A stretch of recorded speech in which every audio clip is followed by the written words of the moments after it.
Okay, let's talk about something different for a change.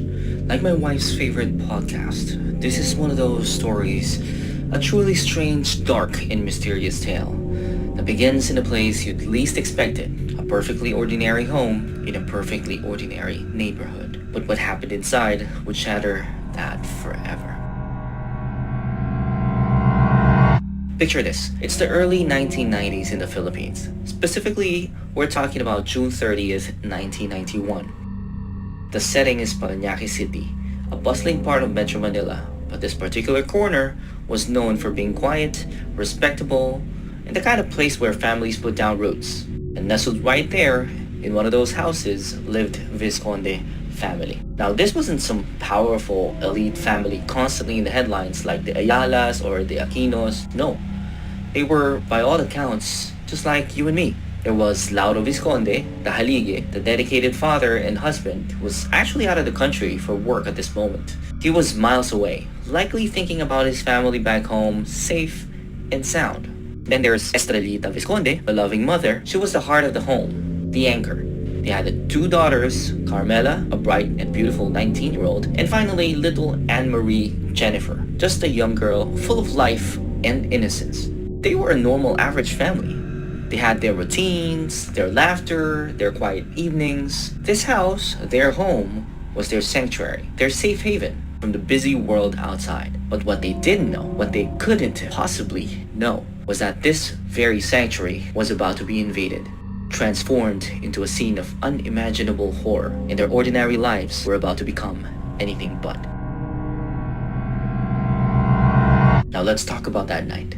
As the sun dipped below the horizon, casting long shadows over Parañaque City, the Vizconde family did what most families do. They settled in for the evening, perhaps shared a meal at dinner, watched some TV, or simply prepared for bed. Outside, the usual sounds of a sleeping Filipino neighborhood would have begun to fade.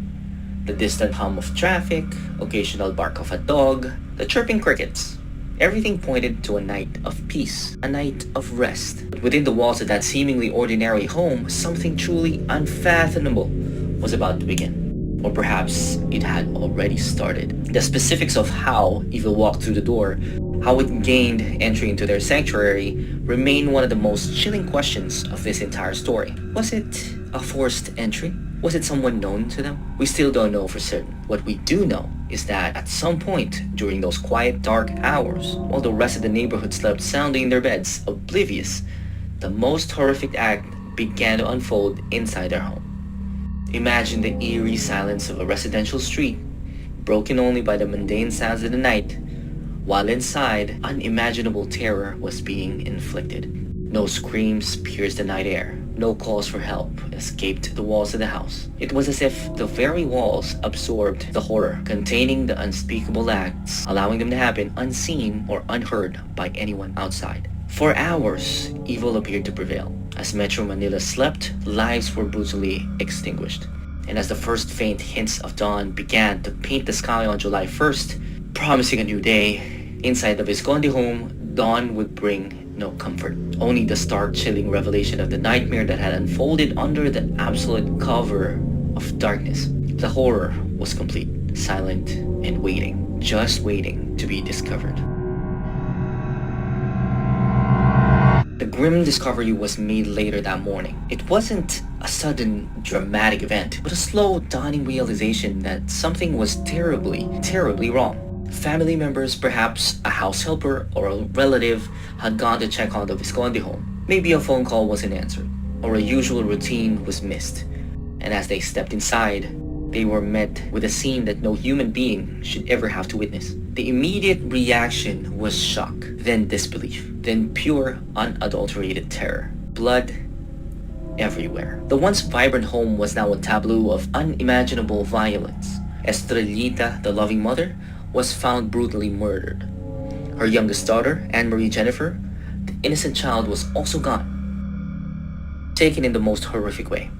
And then they found Carmela, beautiful 19-year-old, in her bedroom. She too had been murdered, stabbed repeatedly, and in a further act of depravity had also been subjected to a heinous essay. The sheer brutality of the scene, the defenselessness of the victims, sent a collective gasp of horror through the first responders and everyone who heard the initial reports. It was immediately clear this wasn't a simple robbery gone wrong. This was an act of extreme personal violence, almost ritualistic in its brutality.